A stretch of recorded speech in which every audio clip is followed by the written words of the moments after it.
The Ten Commandments have been in the news lately since the US state of Louisiana overwhelmingly passed House Bill 71, mandating that they be displayed in all public school classrooms across the state starting in 2025. There are several versions of the Ten Commandments in the Bible with minor differences, but I'll share the most common version used by many Protestant churches, which is found in Exodus 20. Thou shalt have no other gods before me. Thou shalt not make unto thee any graven image. Thou shalt not take the name of the Lord thy God in vain. Remember the Sabbath day to keep it holy. Honour thy father and thy mother. Thou shalt not kill.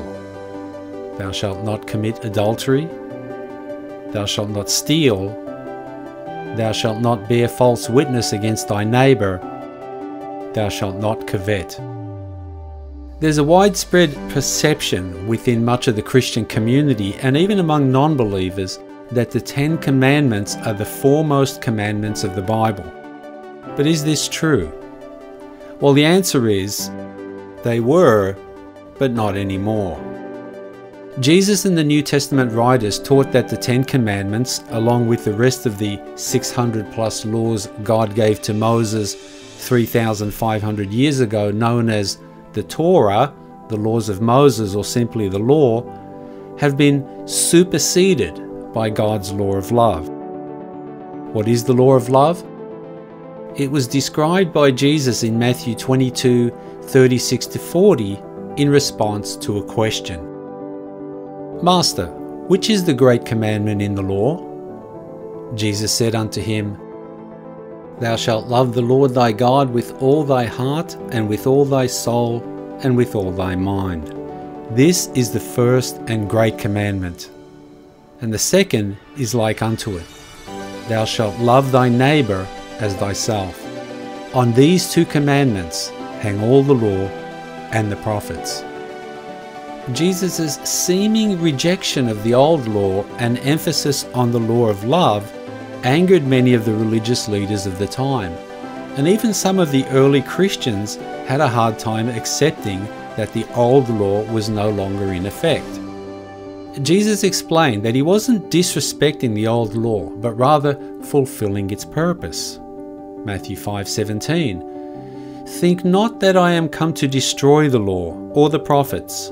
I am not come to destroy, but to fulfill. Elsewhere in the New Testament, a significant part of the Apostle Paul's epistles were devoted to trying to convince the early ethnic Jewish Christians that the old law was redundant and had been replaced by the new covenant and the law of love. In Romans 10:4 he wrote, For Christ is the end of the law for righteousness to everyone that believeth. So why did this happen, and what does this mean for us today? To understand why, you have to understand the context in which the laws of Moses, including the 10, were given.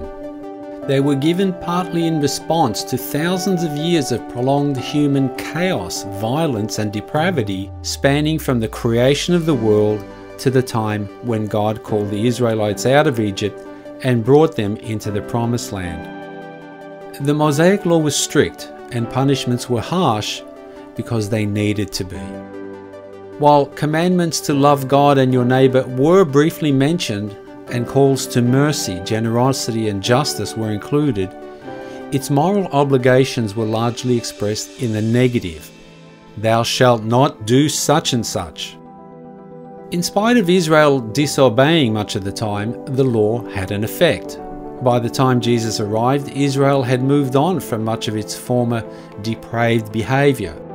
But the law could never achieve what God really wanted in the first place. It actually acted as a bridge to get God's people from obedience to Him out of fear of punishment to obedience out of pure love for Him and sensitivity to the voice of His Spirit. As Galatians 3:24 says, Wherefore the law was our schoolmaster to bring us to Christ. So there came a time where it was necessary to transition from the schoolmaster of the Mosaic law to the perfection of the law of Christ, the law of love. In reality, the law of love is actually much stricter than the Ten Commandments. Because of the Ten Commandments' emphasis on the thou shalt nots, you could be obedient to many of them by simply laying low and staying out of trouble. But the law of love, with its emphasis on love and self-sacrifice, requires far more of us than merely avoiding bad behavior. We're commanded to be proactive, to take positive action to love our neighbors as ourselves, and you can't do that by just sitting around. Romans 13:8-10 is instructive. Owe no man anything but to love one another, for he that loveth another hath fulfilled the law.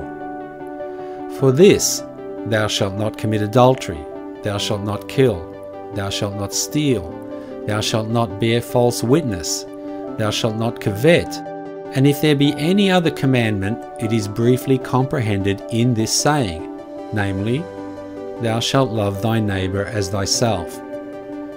Love worketh no ill to his neighbour, therefore love is the fulfilling of the law. So, which would you rather have displayed in your kids' school, or your workplace, or your home? Which would you personally rather be motivated by? Which would create a better society? The old law, which was made for the lawbreaker, or the law of love, which was made for those who are led by the Spirit of God, those who obey God purely because they love Him? There's no question as to which the Scriptures command us to adhere to today. Thanks for watching. Please be sure to subscribe, like, and share. See you next time. Bye.